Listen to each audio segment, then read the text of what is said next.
In 1189, the Holy Land is a battleground. Two armies, Christian and Muslim, each fight with God on their side.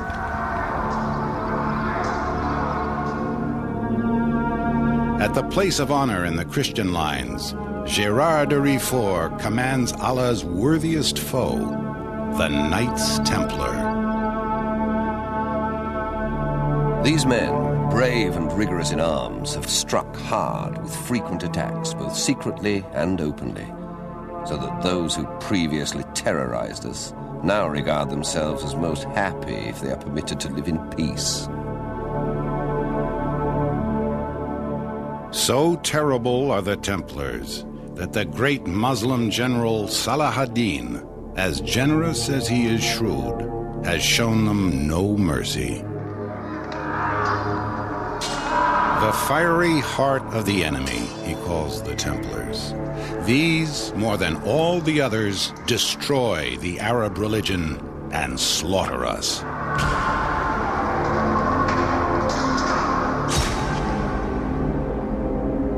With fire in his heart, Gérard de Riefort prepares to lead his knights once more into battle. 70 years before, the Templars, this scourge of God, was only 8 men strong.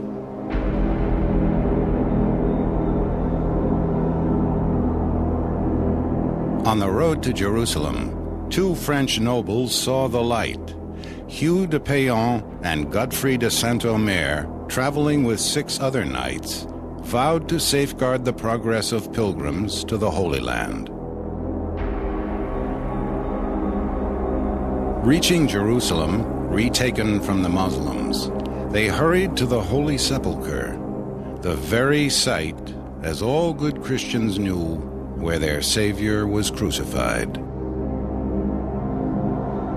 There, as all good pilgrims did, they etched a cross in its stones.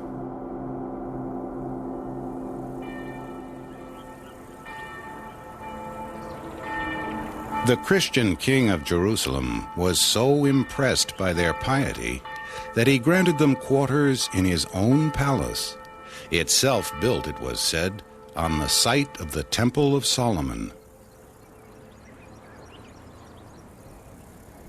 The band of brothers came to be called the Poor Knights of the Temple of Solomon, the Templars.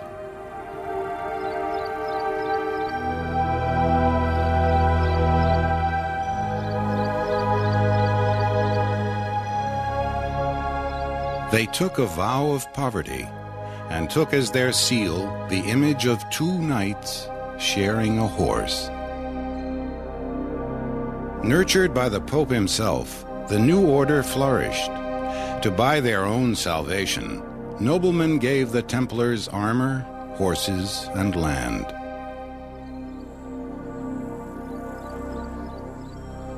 At bases throughout Europe, the knights enlarged their ranks and trained for battle.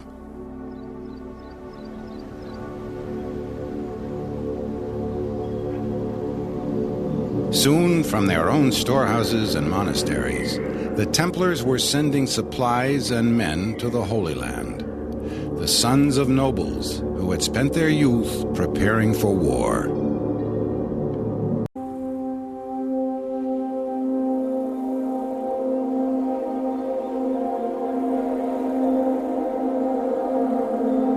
To guard the route to the Holy Land, the Templars built a chain of forts.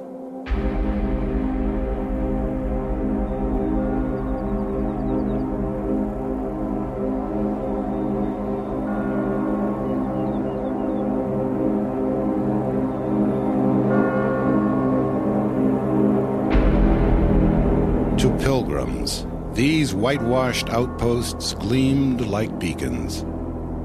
Inside, they were as austere as the knights themselves.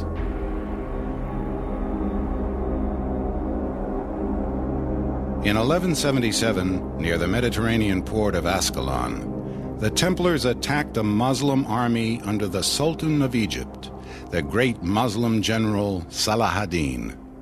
The knights won the battle, but the Muslims captured their Grand Master. The Templars' rules forbade ransom. In battle, the only honor lay in victory or death. Their leader perished. Gérard de Riefort, who had risen fast through the ranks, was appointed the new Grand Master. In 1189, he would lead the Templars at Acre, once more against Salah-ad-Din.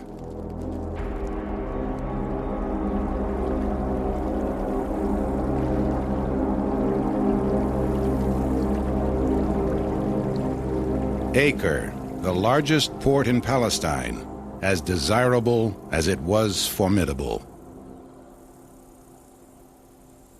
This town is good and strong, bounded and fortified by the sea, and protected by good, large, deep moats lined with stonework from the bottom. The towers are high and most powerful. Besieging Acre, the Crusaders were themselves besieged by Salah-ad-Din, coming to its relief.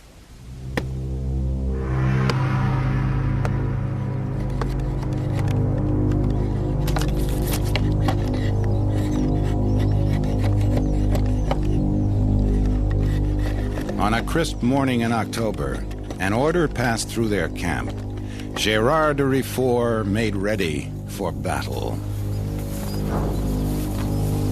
He first donned a quilted jacket to pad his torso, then 20 pounds of mail, made of thousands of interlocking ringlets, small enough to deflect an arrow. Over his armor, a surcoat to protect the metal from rain, sand, and the Mediterranean sun. Then a hood of mail to guard his neck, and last, his iron helmet.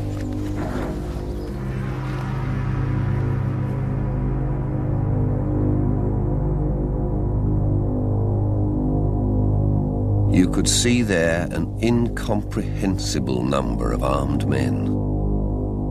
There were so many shining coats of mail, so many glittering helmets, so many noble horses neighing, so many white mantles, so many knights of great probity and daring, so many banners that never had such a crowd appeared to be reckoned up.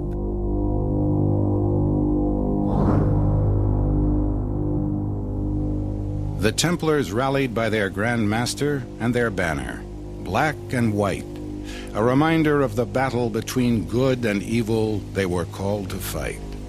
Its motto stiffened their resolve, not for ourselves, but for God. Gérard led his Templars in prayer with the Psalm of David. Not unto us, O Lord, not for ourselves, but for God. The two enemies were as unlike in warfare as they were in faith. The Crusader knights fought at close quarters, hand to hand and heavily armed. The Templars fought as a formation. Their discipline was scorned by their comrades, but respected by their foe. Their first attack is the most terrible. In going, they're the first. In returning, the last. Lightly armed and cool-headed, the Muslim horsemen struck like hornets and fled just as fast. Unlike the Crusaders, they felt no shame in fighting at arm's length, nor in living to fight another day.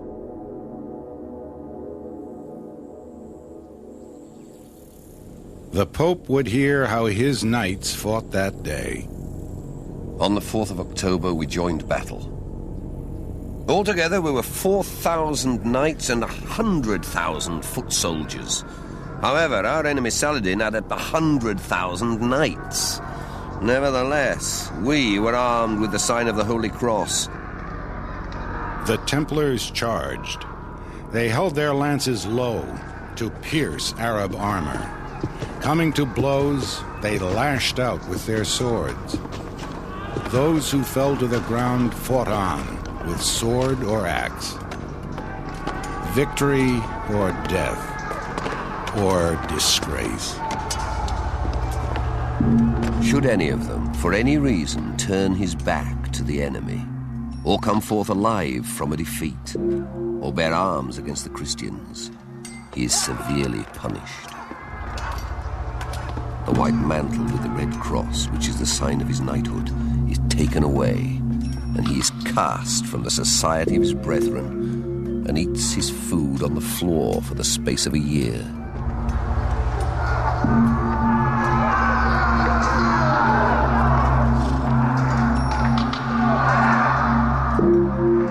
No knights were disgraced this day.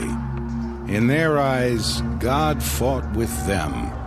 Allah abandoned his followers, and his followers abandoned the field. They fled before our swords, and we pursued them up to their very tents. We managed to kill 500 of Saladin's knights, far more than we had hoped. While we were engaged in battle with Saladin, 5,000 knights left the city and made a sudden attack on us. We still managed to hold up against Saladin on one side and offer courageous resistance on the other, before retreating to our camp. But for God, our men were killed on that day. For another century, holy warriors battled each other for the Holy Land. Across the sands of Palestine, Christian armies, multitudes up to 100,000 strong, flowed and ebbed.